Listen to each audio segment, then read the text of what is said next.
Namaste, Assalamu alaikum, and a big hello, my dear friends.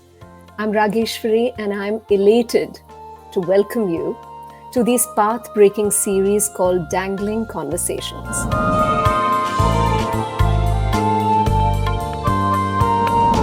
Now, there's a growing desire amongst people to hone their intellect, to broaden the horizons of their mind, but most importantly, to make evolved decisions, balanced decisions. And how do we do that? Well, we can sit and listen to two of the most loved thought leaders today. Both of them have collectively written a path-breaking book. It's called Dharma. As this is the first show, let me formally welcome our two thought leaders for Dangling Conversations, Bhavna Roy and Amish Tripathi. Bhavna Roy was educated in Mussoorie, Pune, and Mumbai. After graduating in psychology from Mumbai University, she qualified for the Indian Administrative Services. Having trained partly at the LBS-NAA, she quit and then worked first as a volunteer in a school for special needs children in Malegaon, and then in an NGO in Nasik called SOS. She then tutored secondary and higher secondary students in software engineering in Mumbai. She's the wife of the late Himanshu Roy, IPS senior police officer of the Maharashtra Quadrant. She lives in Mumbai. Let's now welcome Amish Tripathi, who is a diplomat, author, and columnist. He has taken over as the director of the Nehru Centre in London in October 2019. Amish has been listed amongst the 50 most powerful Indians by India Today magazine in 2019. Forbes India has regularly ranked Amish amongst the top 100 most influential celebrities in India. Amish was also selected as an Eisenhower Fellow, a prestigious American program for outstanding leaders from around the world. Amish published his first book in 2010 and has written 9 books till date. His books have sold 5.5 million copies and have been translated into 10 Indian and 9 international languages. Amish is an alumnus of the prestigious IIM, Calcutta. He worked for 14 years in the financial service industries before turning to writing. This is what dreams are made of. Let's welcome our two great thought leaders, Bhavna Roy and Amish Tripathi. Thank you, Raageshwari. Thank you so much. Thank you, Raageshwari. Absolute pleasure. This is going to be fun. This is going to be fun, mind-expanding, but what a fantastic title, Dangling Conversations. We'll start with Bhavna ji. How did you both think of this title? It's a still life watercolor on a lovely afternoon, and the sun shines through the curtain lace and shadows walk in the room. And I read Emily Dickinson. You read Robert Frost. Robert Frost. How interesting. So Simon and Garfunkel have really influenced you both. Well, we like the name, and we like Simon and Garfunkel's music. Yes. And I think Simon and Garfunkel can tell us, can actually, in a way, give us that example that you can be mass and commercial and be intelligent and deep at the same time. There's this dichotomy that's presented to us in the culture space. If you're writing books, making music, anything, that you either have to be mass or you have to be intelligent and unsuccessful. That you can't make a movie, a book, a piece of music that can have depth, that can have philosophical depth, intellectual depth, and still be successful at a huge level. And I think a large part of that comes from a sense of there are a group of artists who tend to look down on their audiences. They assume that if you want to make it successful, you have to dumb it down. That's the thing I like most about Simon and Garfunkel.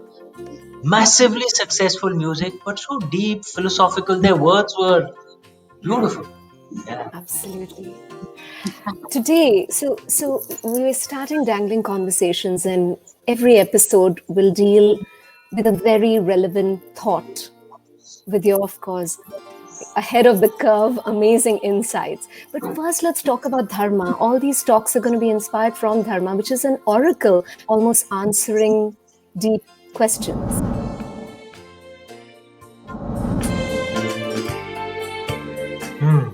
Didi, do you want to start this? It's the heart of the Indian way of life, Dharma. Where do you begin and where do you end with Dharma? Dharma is everything. It's all encompassing. And yes, we would like to infuse through these conversations of ours a sense of balance, moderation, and a movement towards the center.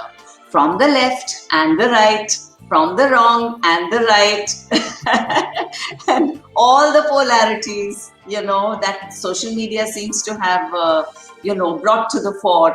I think a movement to the center banta hai. Bilkul. And I think it becomes even more relevant in today's day. Look, there are, of the ways of life that exist today. Uh, there is a way of life, Abrahamic way, where at the heart of it is faith.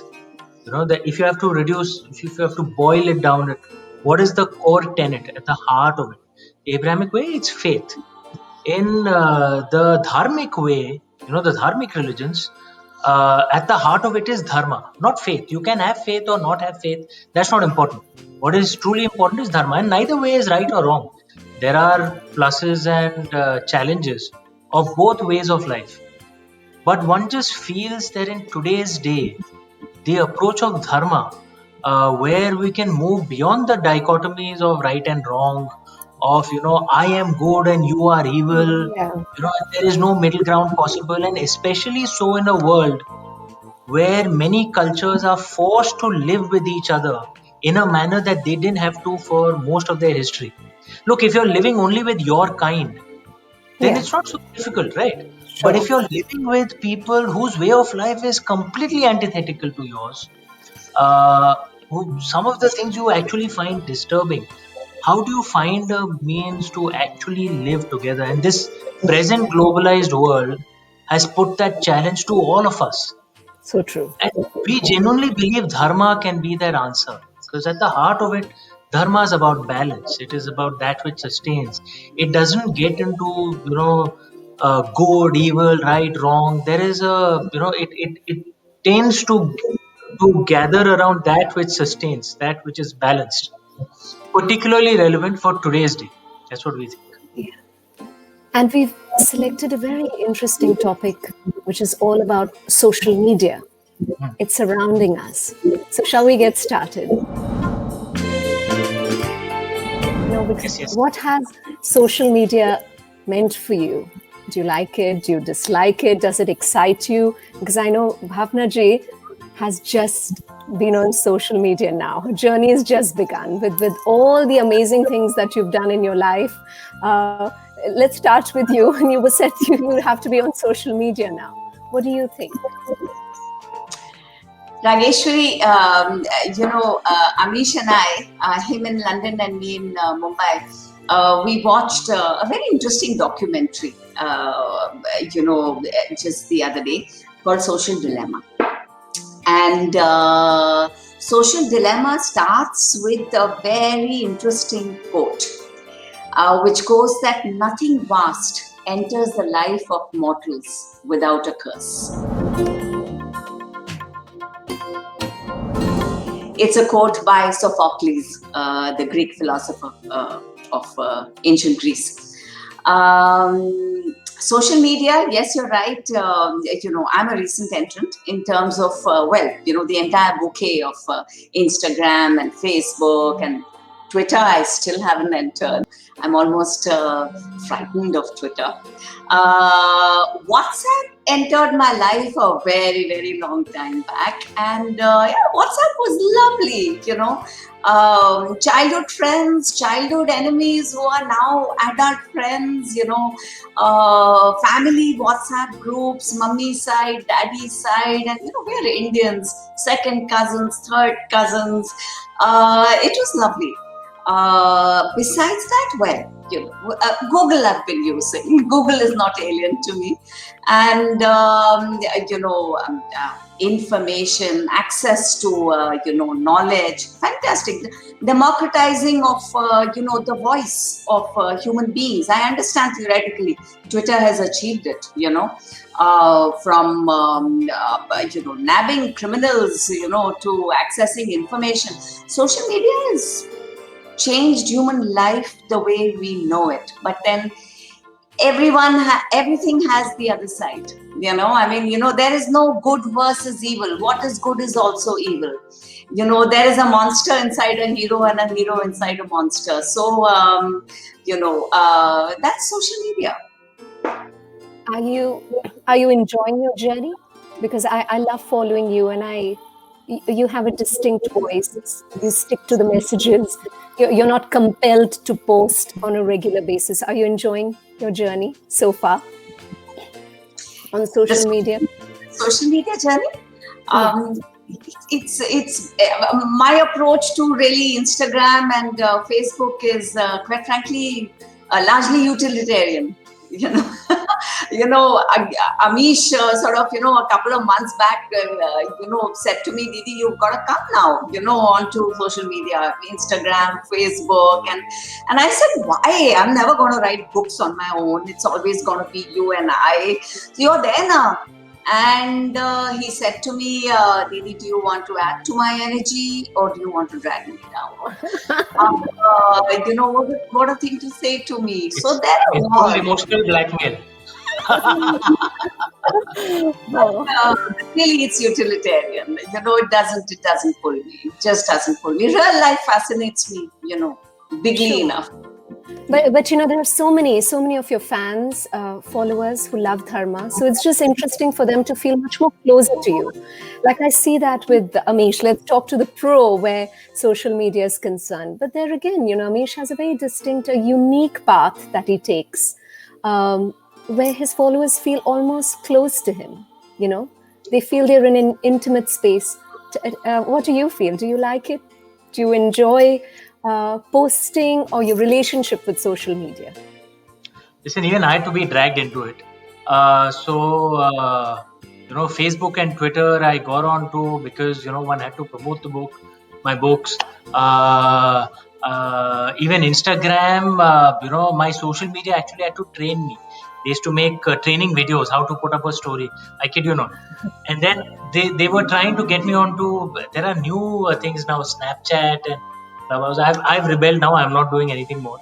But the way I see it, look, the beauty of social media is one can engage with one's readers, without any intermediary in the middle. Okay, so there is no newspaper, TV channel, journalist in the middle. I can just engage directly. That's the upside. The downside is, of course, as is the nature with social media, especially in things which get a little toxic, like Twitter is. You will get random comments, and there, my approach has always been, that you're randomly, say trolling or scrolling through Twitter and Instagram, when you find a disturbing comment, and your choice is to just scroll onwards. Don't respond. Who's telling you to respond? And that was one of the things that Gautam Buddha said so rightly. That that someone, Gautam Buddha didn't speak of Twitter. It didn't exist at that time, but he spoke of insults. Okay, that if someone is insulting you, okay, it is your choice whether you want to respond to it, and by responding to it, you're in a way accepting that insult, or just move on if it's not important, right?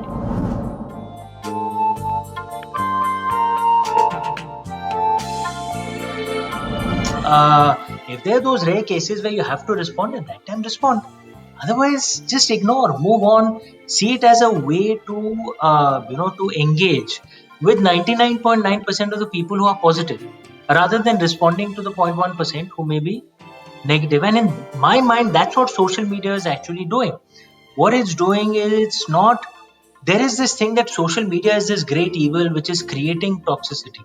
You know, I believe that in some societies where it's causing this toxicity, the divisions already exist. Social media just turbocharges it, right? Wow. Yeah. Uh, every social media, caters to its own, human weakness in a way. You know, Wow. Twitter engages with our anger, and need to outrage. Instagram engages with our pride, and need to show off, that everything is perfect in our life. Everything How in a way beautiful. kind of pulls some human weakness. That's what actually draws us deeply into it. And look, those human weaknesses exist because we enjoy them. And as long as we enjoy them in moderation, nothing wrong with it. How, Uh, you know, how but beautiful. this thing of overreacting and spending too much time on it, that is where it starts becoming negative. Sure. Uh, that's what I feel. Yeah, no, I love that. That post whenever, I mean, people feel almost compelled that they must post probably 4 times in a week or 2 times in a week. And yes, Instagram, as you said, is all about exhibition, while Yeah. one must, as beautifully as you said, that one must just mindfully observe that am I all about inspiration or exhibition? So that's such a jewel.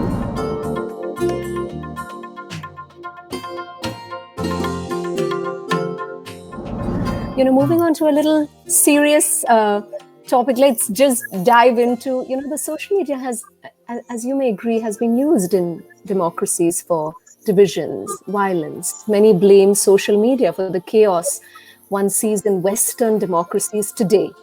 And the fear is that it will spread to other democracies as well. What do you think? Amish, we'll start with you. Uh, this, I may be a little unfashionable when I say this, because I've always been a supporter of freedom of expression and of, but I think at the heart of any stable society is order, right? There has to be order first. Um, if if order, I mean, look, in relatively small men as I am, uh, we would have usually been unsafe through most of human history, right? Uh, I have spent my entire life without being beaten up and having to go to hospital, which is which is unlikely for a relatively small man of my size. Earlier in history, women. I know media will probably not agree with this, but if you read Hans Rosling's Factfulness, women on average have been safer on a per capita basis than at any time in human history. It's still not safe enough, but as compared to what it was in history, What in it many was. cases, the modern world has been helpful for those of us who are not that strong, right? Why is that? Primarily because of order, right? If you don't have order, if you have chaos, if you have the law of the jungle, if you have what's in India called Matsya Nyaya, that the big fish will eat the small fish, uh, then the weaker people always suffer. So if social media goes to an extent where it starts creating disorder in society, I don't think that's good for the long run in society. So I'm certainly a supporter of freedom of expression. It is the Indian way. We didn't have a concept of blasphemy in ancient India. But and this is one of the things that's discussed in the Mahabharata as well, in Shanti Parva, that the first task of a ruler is to ensure order, because order is the only way where it's not the law of the jungle, where the strong will eat the weak, right? So Yeah. that is most critical, and for that to be established, you need order. You can't have chaos, and if social media is creating chaos, uh, then the local laws must apply to prevent that chaos. Uh, this is one of the things that I know may appear a little out of fashion these days, because we have this thing that freedom above all else. But look, freedom can only exist in an atmosphere of order, Yes. right? In a small say a country suffering civil war, as many countries today do suffer, what freedom or safety do you have? There's civil war, so uh, and you find that in many western countries where things are becoming so disorderly. uh, who would have thought that the parliament of a western democracy would actually be, this is unbelievable in a way, right? So there is a value to social media and to the freedom that it brings in. How do we ensure that it does not become disorderly, uh, without privileging any point of view? You know, it shouldn't be that the left foot should win or the right should win. That is, there should be healthy debate, but there should not be any chaos, disorder, certainly no random violence. That's not okay. How does this is a challenge to democracies? How do we manage that? Yeah. Bhavna ji, what are your views? Is social media really giving you freedom? What is freedom? Freedom without responsibility is incomplete. Freedom without responsibility is childlike. And children don't get total independence. You have to earn your independence, Independent. your freedom through responsibility. It's a little larger though. In social media, are we really, exercising this absolute freedom? Because if you look deeply into what is going on, with these technology companies, we are their product. People are their products. They need us, okay? And algorithms are built to push us into rabbit holes of our interest, to push us towards extremes, and to push us towards addictiveness. Am I speaking like a conspiracy theorist? No, not really. The stalwarts of social media companies themselves have spoken about what I'm talking about. For instance, people like Tristan Harris, Tim Kendall, who was the former president of Pinterest. Tristan Harris is the guy who designed the inbox of Gmail, and these are guys who are talking about algorithms being designed to addict you, to make you addicted to, Amish was talking about those scrolls. It's not just about the negativity, it's about you getting addicted to those scrolls. Is it good for you personally? During this COVID lockdown, I noticed that YouTube started throwing at me videos of recipes, videos of philosophical discussions, videos of blues music, Harvey Specter's blues collection. It had decoded me.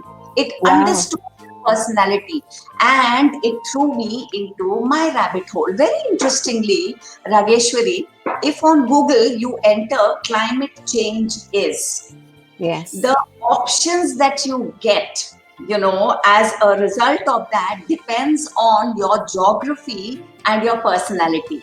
So, it can range from climate change is a hoax, not real, to the greatest threat, to it's being handled right now. So it's the entire bouquet, and get what your predilections are, what your biases are, and you are thrown into this rabbit hole so that you feel the whole world is thinking the way I'm thinking.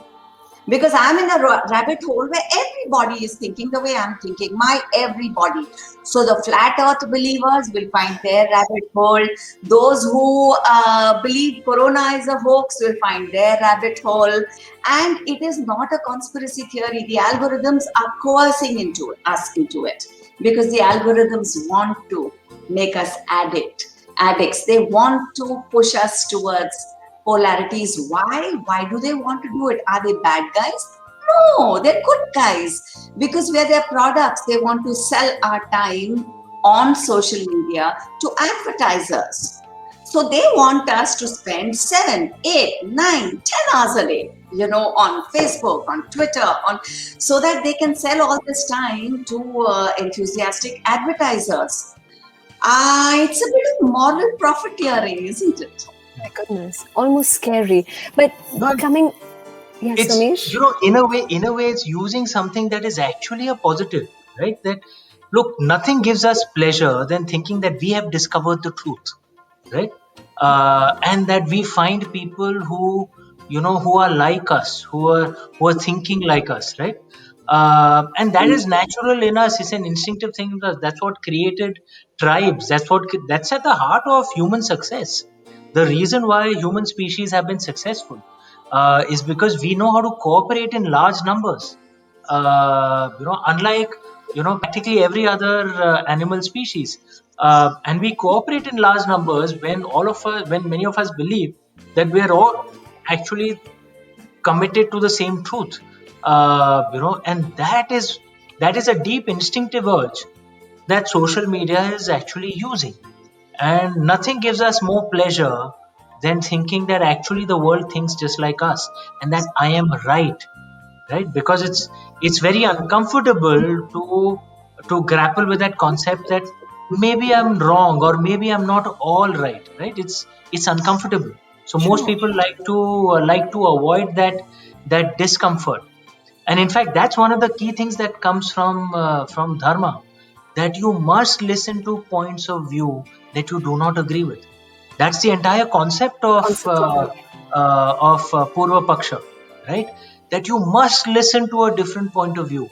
That you must never get into this arrogance that there is one truth and I know that one truth, right? Because moment you get into that, then social media has a grip on you, and Has a it's catch. using, yeah, and it's using the thing that you already believe in, right?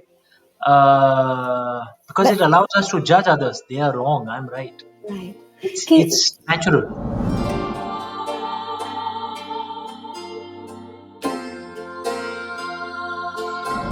no, that's beautifully said. We're keeping Dharma right in front, at the forefront. And how does one practice also being authentic?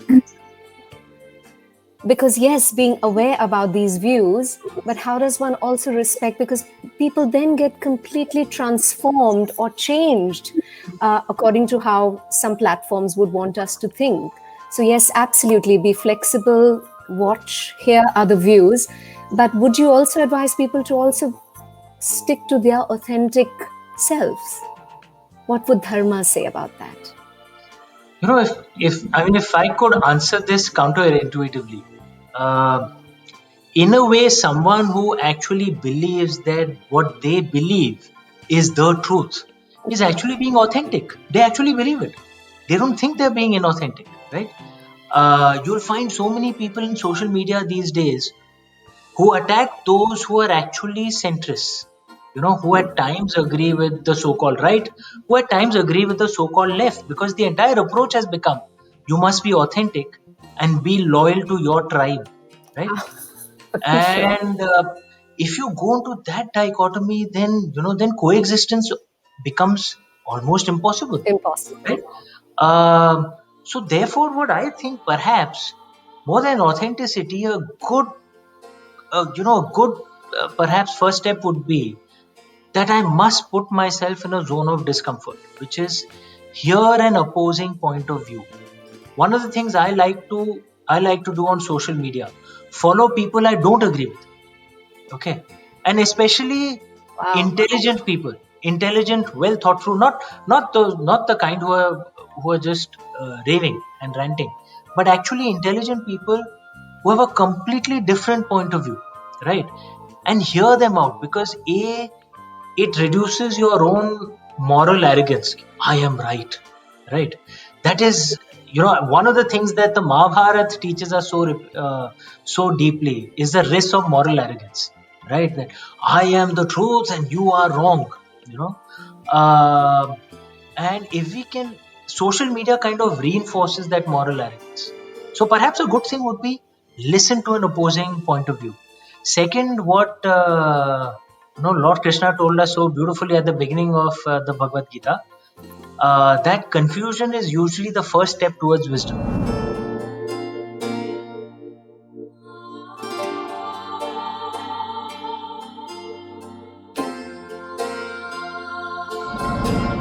Right? That that there are two kinds of people who are dead sure about what they think, either the completely ignorant or the completely wise, right? uh, and to move from completely ignorant to completely wise, the first step is confusion, where you start realizing that, hey, maybe my views aren't all right, Yeah. maybe some of them are right, some of them are wrong, and maybe I need to listen to a different point of view. uh, the beauty of dharma, and if you can practice dharma while being in social media, beauty of dharma, it instinctively takes you away from one truth. It instinctively moves you towards balance. That would be a beautiful journey to take, and then perhaps you can use social media for what it can be used for, which is learn different points of view, enrich your life, become wiser, rather than more right, quote unquote. Stuck on. I love the word moral arrogance. These are amazing takeaways, amazing takeaways.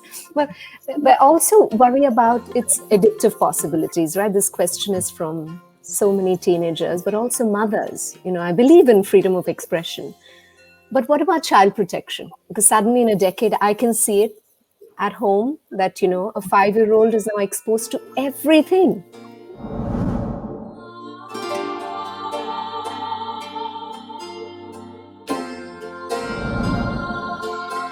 Bhavna ji, Anadi. what would you worked, diligently with children? What their world or our world was so different when we were growing up. I would just see Doordarshan, on TV, and even when there was no TV, just the I would just be entertained with just that. And that music. Yes, of course, it's like the background to our childhood. Let's talk about the addictive nature and life for children in the midst of social media. It is absolutely frightening, Raageshwari. It is very, very worrisome.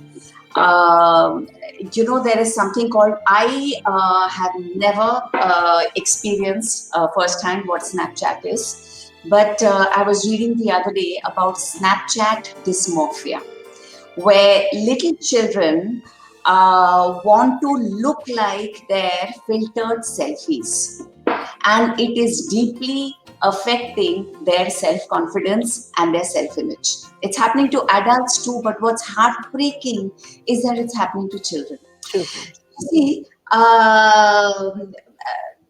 thousands and thousands and thousands of years of our biology has made us vulnerable to the opinion of our in-group. We want our tribe to think well of us. So true. It's engineered into our very biology. Now, the thing with social media is that the whole world has become my tribe. Now, how do I deal with that? Because my entire self-image, and I may be a 5-year-old, a 7-year-old child, or even a 10 or a 15-year-old or 18-year-old confused, semi-adult, whose self-image is determined by like or not like, by random individuals out there. I'm thinking of two dohas of Kabir, which are actually in complete contradiction, funnily, with each other. And one wonders, where was Kabir coming from? And what was he really trying to say? One is that निंदक नियरे राखिए आंगन कुटी छवाए बिन पानी साबुन बिना निर्मल करे सुभाए. Keep critics around you in your courtyard, because without the use of a cake of soap and some water, they will wash your swabhav, your temperament.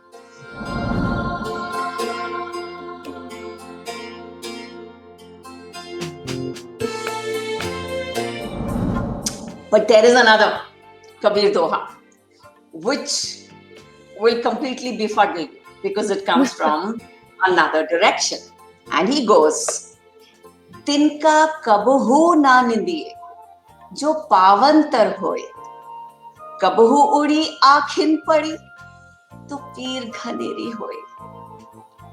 He says, do not criticize even a tinka who today is under your feet.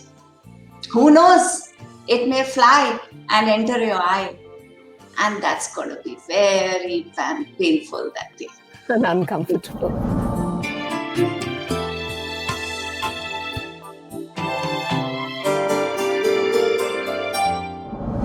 Now, is criticizing good or not good? Are critiques good or not good? Now, the thing is that, it is, I'm going to approach it from 2 points of view. To begin with, Kabir predated social media. So he was talking about collecting critiques in your courtyard, but today we live in a world where the whole world is a courtyard. So anyone from anywhere can criticize anybody anyhow. Sure. Also, criticism comes from 2 perspectives. It comes, it's the intention behind the criticism. Is it coming from a place of love, or is it coming from a place of agenda? From a malign or a benign place. Yeah. And each of us have the benign and the malign within us. Criticism is good for you when it's like a mother's criticism, who has your best interests at heart. A mother can never wish you not well, and her criticism is good for you. Your friend's criticism is good for you. Your spouse's criticism is good for you. Your family's criticism is good for you. They have your best interests at heart. Some random person sitting in some place, on planet Earth, who is using social media to vent his or her pain, his or her grief, his or her anger, his or her viciousness even, Schadenfreude, cannot be good for you. And it certainly cannot be good for children. That is so worrying. So worrying. If I can add to that, what Didi says, how to protect the children from this. It is not in the interest of tech companies to protect the children. I mean, that's a reality, because their motive is the profit motive. It's the business, yes. Most of these tech companies have market capitalizations which are higher than the GDPs of over 160, 170 countries. And can you imagine the immense power that they have? Yeah. East India Company was also relatively powerful to its day, but it also had a huge number of employees, right? So there was less that they could do with the money. These companies are in a way unique in human history, because they are actually such small companies. They have very few employees and they have tons of cash, and the amounts that they can bully small countries as well. We're just reading in Australia where Facebook has banned news in Australia. Can you imagine that? News posts, they're taking on Australia, the Australian government, right? Facebook. Think of the power of these tech companies. How do we protect our children from this? And look, can it be done by individual, individual users? Or Perhaps parents at home? we can try our best, but perhaps no, right? Yes. And this concept that, look, we are consenting to it, so it's a relationship. This consent means nothing. They're a $1 trillion company. We are like one individual. It's not that they're going to adjust the contract if we don't consent, right? The terms and conditions. So who is the only one which can? I mean, we have to put pressure on our nation states. How do we control that? The way they show content to children, especially under 18. How do we control the disturbing? Now, I don't know what the solutions are. I'm sure some tech solutions can be found. But again, this comes back to my earlier point of order. That you cannot subject children to these kind of pressures when they're not capable of handling it. We've always had that approach, right? That a minor under 18, the parents and society have to take care. So in that sense, that is a risk of tech companies. I won't swing to the other extreme and say that they are all evil and we need to kick them out. No, that's not wise. Let's realize they've done a lot of good as well. You know, Yes, this new technology has empowered so many people. The smartphone means that small farmers in small countries can get the best prices. correct. People have access, they have voice on social media, they can challenge their government. So there are many goods that have come with it as well. But as our ancestors had told us so wisely that everything that is very good, it Pros and carries cons. some seeds of evil as well. So how do we balance it? That is the key conversation that we must have right now. Some we can try and control by ourselves. Some perhaps we need the support of our nation states, at least democracies, because they we are voting for our governments, and we must put pressure. Yeah, and so as beautifully as you say, how would dharma come into? Because there's so many families and huge groups that are watching Dangling Conversations. So if you're talking to a family with children, for example, what I do is I've just introduced her to, of course, Amish and Bhavna ji's talks. So little Samaya, and I make her read storybooks. So I say, okay, we can listen to YouTube. We don't have to always watch it. And then if she watches, then we. But I can still sort of maneuver a 5-year-old to some extent. What would you tell families who have teenagers who are completely addicted to that dopamine rush Hmm. of how I'm perceived on my page? What would you tell parents, Amish, Bhavnaji? I think Bhavna, you should. Raageshwari, if dopamine is pleasure, serotonin is happiness. If dopamine is a kick, serotonin is contentment. Content. If dopamine is taking, serotonin is giving. How do we make the neurotransmitter serotonin overpower the kick of the dopamine? Now, here, I will talk about habits. And what is a habit? Let's take a social media example. Numerous times in a day, follow a sequence of steps to access, let's say, Facebook, Instagram, and WhatsApp. Okay? And in my head, follow, let us say, 50 sequences to arrange this sequence of activities multiple times in my day. The thing is that the brain is a very efficient piece of machinery. Yes. And when you are doing a certain, sequence of steps that is taking a certain number of signals, okay, neural signals, let's say 50 neural signals, and you're doing it again and again and again. What the brain, the cerebral cortex does is it creates a shortcut for it. So those 50 neural signals, because the brain has to fire it again and again and again, because I'm doing it again and again and again.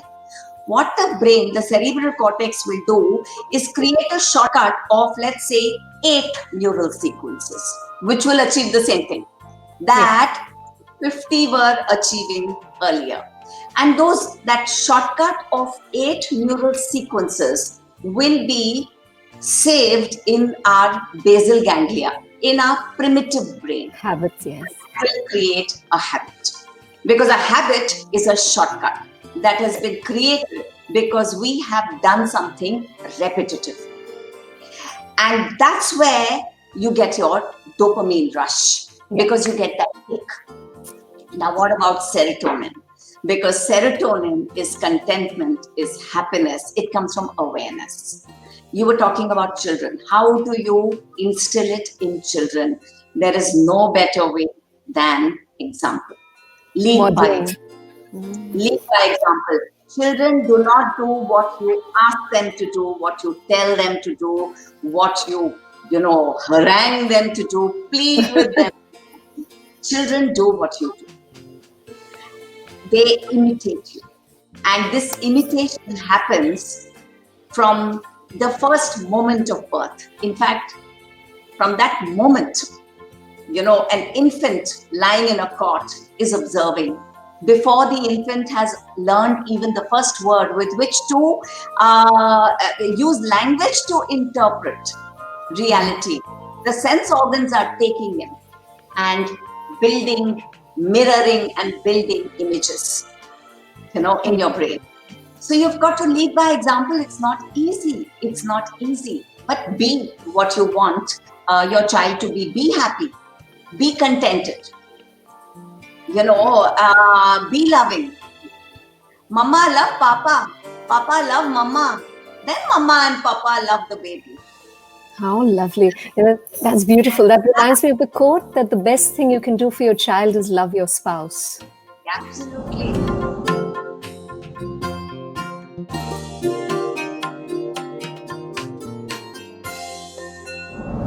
I said, Mama and Papa loving baby is number 3. Number 1 and 2 is Mama love Papa, Papa love Mama. And then Mama and Papa love baby. And you create an environment and an ecosystem of complete security and love. Serotonin will beat dopamine. Wow. That's so beautiful because, there's this Harvard research that says that the opposite of addiction is connection. And that's what you're saying, that build your connections in the family and your addictions will wear off.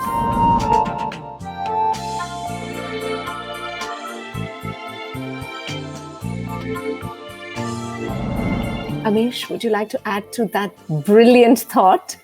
Wow, thank you, Bhavna ji. That was so insightful. It's so beautifully put. And in a way that's true, because I think people seek addictions because they're missing something in life, right? You're missing the things which give you meaning, which give you purpose, and addictions kind of make up for that. Because the thing with addictions you will find is that people never say that they did it with pride, or when something has given you addiction, like an alcoholic, and then when he gets out of it, he'll be hating himself, right? It's not, and then the next morning when he's hungover, it's not that he will see something with pride. Unlike where, say, he's gone on a holiday with his family or his close friends and enjoyed it, and which becomes a source of positivity for him even in the future, right? He will think back to that moment and bring a smile to his face. Unlike that, addiction actually makes you feel guilty, stupid, that it's a replacement for something that you don't have, that you need. And perhaps you find, which is the reason perhaps that you find the social media addiction rising even more in societies where family bonds, community structures are breaking down. Because if I feel like talking to my brother or my mother or my sister, I'm not going to go and scroll on Instagram. That's not important. But if I'm by myself, I have absolutely no one. I don't know what to do. I'm alone. I'm depressed, as has happened in many Western countries where community structures have broken down. Then it's a crutch. The phone. Yeah. And so perhaps the best, and besides, of course, the things that the companies and the governments themselves can do, perhaps, what Dide said is so rightly, that the best way to control these addictions, is how you control any other addiction, which is strong family values, respect for traditions. I'm not saying that you swing on the other extreme and become so traditional that there's no space for liberal values as well. No, I'm not saying that. Dharma is always about balance. But there is a value to roots, to traditions, to family. One of the things, most of my readers are young. Most of the people who will be watching this Yeah. Yeah. program will also be young. And I always ask them this, that do you think your social media contacts, your Instagram people, your Twitter followers, your Snapchat, are they your friends? Will they die for you without a second thought? Okay. Not one person says yes. They know they're not Yeah. their friends. Right. Correct. uh, and the thing of a friend, of a family, is you will make the ultimate sacrifice for them without a second thought, and they will do the same for you, and that is never more than 9-10 people, right? True. uh, and the value of that in keeping you grounded, in keeping you away from these addictions, uh, that is something perhaps that has been forgotten, especially so. I mean, I'm living in the West now. Raageshwari, you'll bear me out. You've lived much longer out here. Of how families have been, family structures have been destroyed. Traditional community structures have been destroyed. I know your family is so strong, so you're able to go through the ups and downs of Sure. life. Your family bonds are strong. It's one of those things. I know it sounds diabetic and old world, but it is important. No, Uh, it sounds we brilliant. must, Yeah. and in an atmosphere like this, social media is like aag mein ghee, okay, oil on the fire. uh, so it's not so much the social media that's causing this. The fire was already there. Social media is just turbocharging it. Yeah. It's enhancing what already It's was. enhancing the loneliness and the lack of structures, roots, traditions, and making it worse, and hence Yeah. making you addicted. True. What about fake news? Should it be controlled? Who should control it? I mean, we have social media companies, the Hmm. government. Does this need global governance?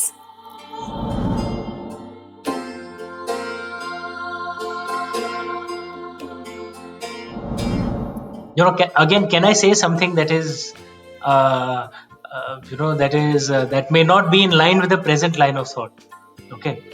Fake news has always existed, right? The most consequential fake news of this century was the fake news that there are WMDs in Iraq, right? And it was propagated by respected Western media companies, and they cheerled the invasion of Iraq, which led to a million Iraqis being killed, right? uh, Another fake news that exists is that the belief that it was that it was US and UK which defeated Germany, which is not true. In fact, it was Russia which defeated Germany, if you look at the actual data, right? But the Russians didn't have a Hollywood movie industry, so they didn't create the narrative and the movies which created that news. Now, I'm not saying the US and UK did not have an impact. Of course they did on Germany, but in the Second World War, US actually was the primary reason for the defeat of Japan, not of Germany. Germany was actually defeated by Russia, right? Now, this is also fake news then, in a way, right? That the belief that Germany was defeated by US and UK. So fake news has always existed. It's nothing new at this point of time. And even those who are speaking against fake news today, like modern Western media, themselves propagated fake news of WMDs in Iraq, or the belief that if the Western powers invade Libya, the Libyans will welcome them with flowers. We all know that's not what happened. Libya got destroyed, right? Uh, so my thing is not so much about how to control fake news. I'll come back to that thing again, that there'll always be my truth and your truth, right? And I can call your truth fake news. Hmm. The key way around this is let everyone speak and make yourself uncomfortable enough to hear what you think is completely wrong, right? That is the key thing. Make people hear different points of view. That was actually the Indian tradition. No one could mandate, in the Indian way, no one could mandate this is the one truth which everyone has to follow. Facts are, of course, the fact that that say Iraq was invaded, by the US. That's a fact. What's the truth that emerges from the fact? There can be so many different opinions. And so my suggestion is not so much that we need to quote unquote block fake news. We must actually encourage and set up systems where people hear a different point of view. What Didi, I, you, what we try and do by ourselves, which is follow people we don't agree with, right? There should be systems in social media to make people, whether the algorithm should not be that make you hear messages which reinforce your point of view. Algorithm should be make you hear messages which challenge your point of view. So the left should hear right wing point of views, the right should hear left wing point of views. Keep challenging yourself, and then you'll come to what can be a perspective on the truth, which is usually in the center. uh, that's where dharma usually is. Ati sarvatra varjayit. Extremism of any kind should be avoided. The truth is usually in the center.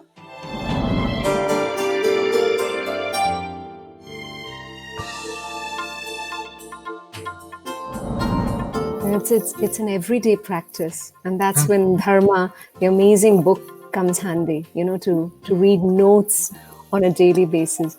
Bhavna ji, let's talk about polarization. Is it's a big word these days.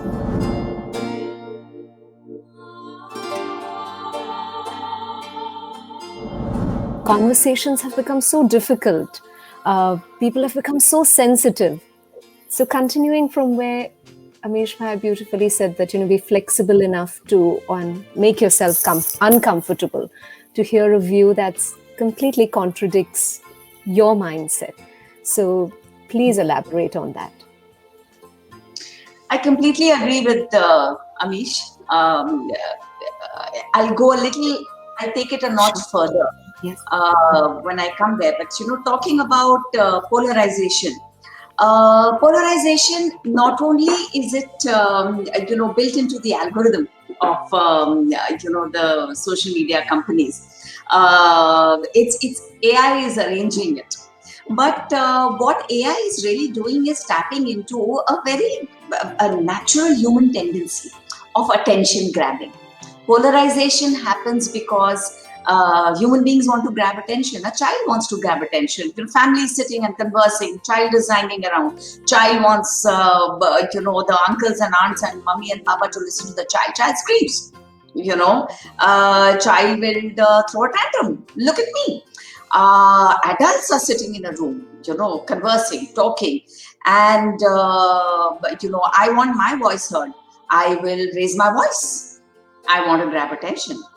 It is a very natural human impulse. Now, in social media, when we are conversing, so to speak, and wanting to grab attention of thousands and thousands and millions of people, how am I going to do that? I was reading a book the other day by Douglas Murray. He lives in your city, Raageshwari and Amish. Uh,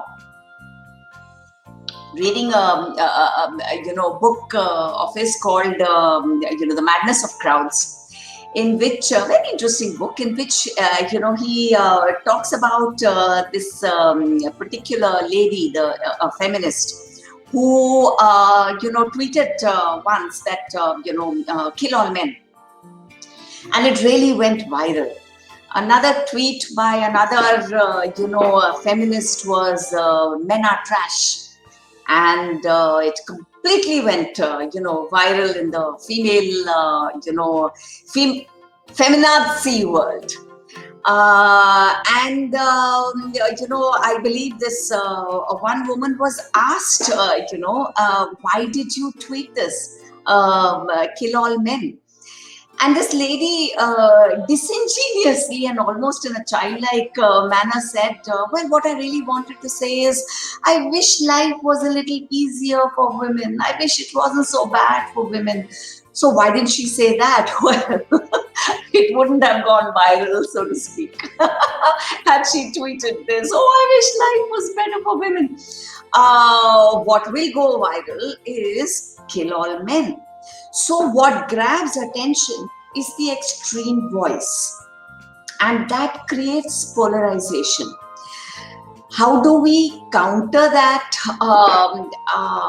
Two ways. One is I really believe there should be, it's a personal opinion, but there must be some rules and regulations for social media companies. If traditional media, toes the line, in terms of national, laws and national boundaries and the social media companies, I am very proud of Australia, this battle that it is waging with these global giants, Facebook, Google. Australia is a second home for Amish and I. Our sister-in-law Donnie is Australian. Our nieces Ashna and Anika and nephew Aiden, they're half Australian. So I have a personal stake in this, and I feel very, very proud of Australia. It's really standing up and asking for news portals to be paid. Bully for Australia. I think it's needed. In today's time, human beings are in global agreement that we live within the boundaries of nations. And till, John Lennon's dream of the world being one is realized, 500,000 years from now, let's give national boundaries the respect it deserves. And that comes with the laws of national boundaries. Rules and regulations have got to be there. Tax incentives, disincentives to make the social media companies responsible. On the other hand, yes, respectful conversation. Respectful conversation is where I will take it a notch further from Amish. That it goes beyond making myself uncomfortable and listening to a point of view that I am not in agreement with. Because, very often what I, can do is in an outwardly way. What does it mean to respectfully listen? Is it your exterior? That I have complete control over my externality, and I'm able to wear a completely correct, socially appropriate mask and listen to an alternative point of view, even as within my tribal reptilian brain, I am thinking of ways in which I can counter what this person is saying. But it doesn't show within the mask that I'm wearing. It's very, very socially appropriate. No, you are not respectfully listening. Respectfully listening is experiencing the respect from within and opening your heart and your mind to what you're listening to. Take it in. Take it in completely. And think about it tomorrow. Reflect upon it. Don't, even as you are listening, try and create counterpoints in your head to rebut. It's not a debating competition. That is respectful listening. When I'm in a state of respect and openness within myself. How beautiful. Yeah. Yeah. May I Because, add? of course. May I add something to this? Because again, just building on one of the things from our ancient traditions. There's this book I read called Vada. I don't know if you've read it. It was written by Radha Vallabh Tripathi. Raga, I should clarify, he's not related to us, Radha Vallabh Tripathi, so there's no nepotism here in promoting that book. So Vada actually speaks of Indian knowledge traditions and debating systems from ancient times. The Hindu, Buddhist, Jain systems of debate. In ancient times one. And one of the key things that he speaks of in there is the concept of Purva Paksha, right? Before you do the Uttar Paksha, Uttar is like my answer.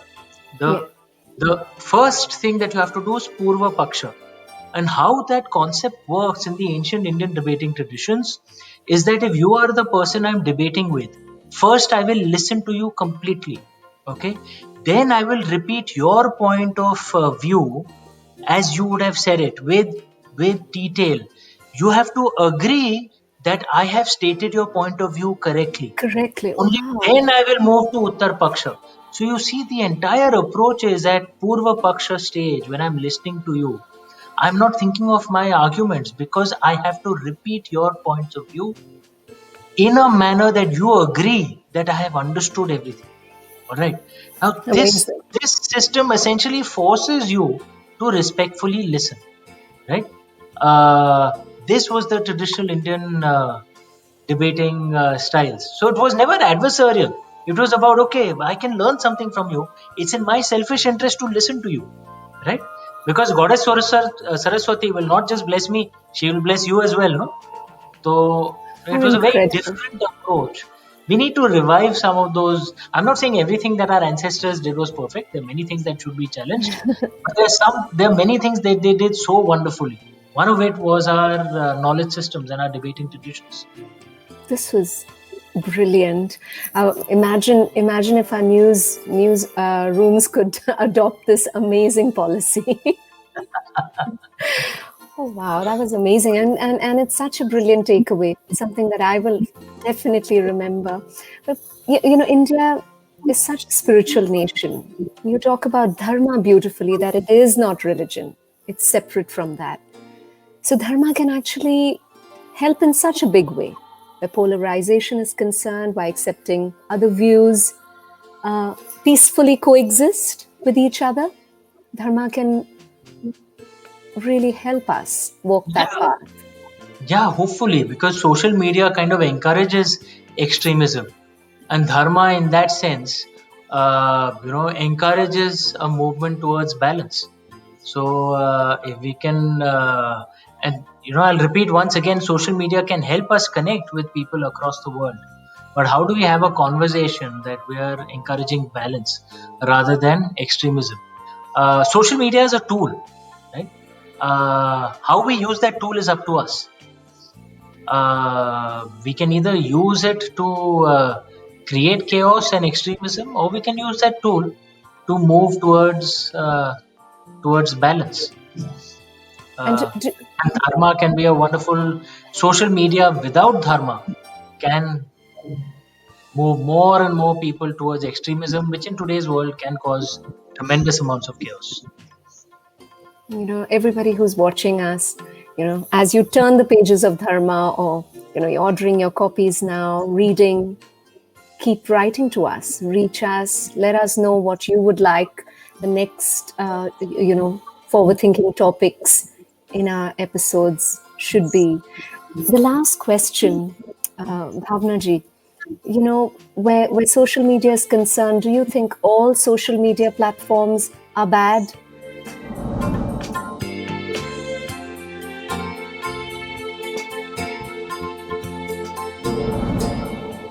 Or some social media platforms are different, serving a different human weakness? Oh no, none of that. They can all, they are whatever you make them. Make them Uh, be. yeah, it's up to us. I'm reminded of the Indian concept of the Indrajal, Indra's net. Uh, you know, um, uh, it's also talked about in Buddhism, and the Japanese call it Kegon. Yes. Uh, Indrajal is a metaphoric take on life. Life is made of these node-like structures, jewels. It's a metaphor. Each node within itself is reflective of every other node in the universe. Each node is replaced subtly by its progeny. And the nodes are connected by bands of energy that are called bandhu, kinship. This is a metaphoric, Beautiful. take on what life is. Life is Indrajal. So everything is connected. Everything. There is no separation. Everything is connected. What social media companies have done is technology has foisted this theoretical understanding of the Indrajal into a lived experience before we are spiritually ready for it. So, there is a theoretical understanding and there is a lived experience. It's a little like falling in love. It's very difficult to explain to a person who has never fallen in love what falling in love is. In fact, as a 16 or a 17-year-old, as a girl, if you've read those Mills and Boone books, even as you read those books, I imagine that I completely understood what love is while I was reading, those books. Of course, I understand what love is. I love those Mills and Boone books. And then I fell in love at the age of 23. And the madness of it. And when you experience it, you understand that as a 16-year-old, when you were reading those Mills and Boone books, you did not understand what it is to fall in love. Similarly, it is extremely difficult to understand anything theoretically unless you experience it. Now, the thing is, this Indrajal, even to those who have a spiritual bent, is really a theoretical understanding. Have I experienced, that oneness, that everything, there is no separation? Have I experienced no hate, no otherizing? I mean, I would be very dishonest if I were to, make any such assertion. So this connectedness is not a lived experience, but social media has foisted it on us. Correct. Human intelligence and spiritual understanding has to catch up with what social media companies have foisted on us. And then we will be masters and not slaves of social media. Wow. It's almost return to innocence.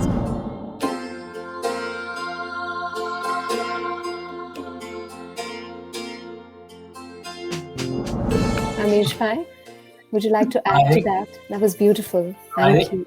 She has put it so beautifully, and it truly is that journey from, what was told to us in Bhagavad Gita, that there are two kinds of people who are completely sure. Those who are completely ignorant, those who are completely wise.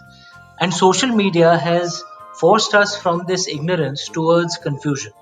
We can use this as a tool to grow and then become wise. And if we become wise, then we realize that actually this is also a tool, right? It is a tool to connect to so many different people. I mean, social media helps us connect to people all over the world, get so many different insights that we possibly couldn't have, in an older world. Of course not. And it comes with its own negatives. But if we are actually spiritually aware and wiser, then yes, as Didi said so rightly, it becomes a tool, not a master to which we are addicted. You cannot, one of the wisest lines I'd heard once is, you cannot uninvent something that has already been invented. Right now, social media has been invented, right? It is here. It is not going to go away. Nation states will try and regulate it, control it, but the negatives of it will remain, right? And the best way to actually to control it is to become wise enough where from a master it becomes a tool, social media for us. And for that we have to change, not social media. For that we have to rise spiritually. We have to become wiser, so that we are able to use it. Now a knife can be used to cook food, but if we give a knife to an infant, the infant will hurt himself or herself, right? Yeah. The fault isn't of the knife. The fault is, why does an infant have it? And then if the infant grows up, he can use the knife to cook food productively. And that's what social media is. It's a tool.